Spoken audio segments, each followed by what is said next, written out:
জানেন কি হিন্দু শাস্ত্র মতে এমন একটি পবিত্র তিথি আছে যেদিন নদীতে স্নান করলে 100টি সূর্যগ্রহণের সমান পুণ্যতা লাভ হয়। এই তিথির নাম বারুণী স্নান।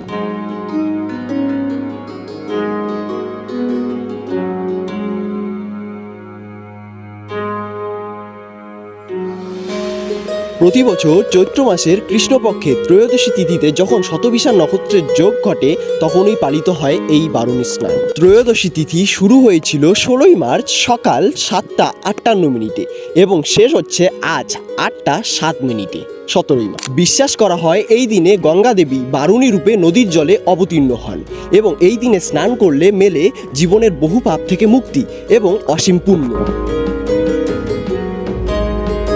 লোককথা অনুযায়ী মহর্ষি কপিল মুনি এই পুণ্য স্নানের প্রচলন করেছিলেন, তাই বহু স্থানে নদীর তীরে বারুণী স্নান উপলক্ষে বড় মেলা ও পূজা অনুষ্ঠিত হয়। এই পবিত্র দিনে লক্ষ লক্ষ ভক্ত গঙ্গা ও অন্যান্য পবিত্র নদীতে স্নান করে প্রার্থনা করেন শান্তি, পবিত্রতা ও মুক্তির জন্য।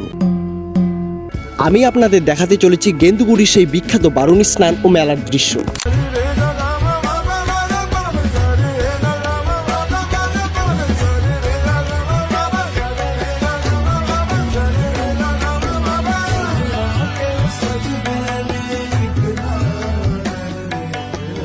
नाथं भैरवं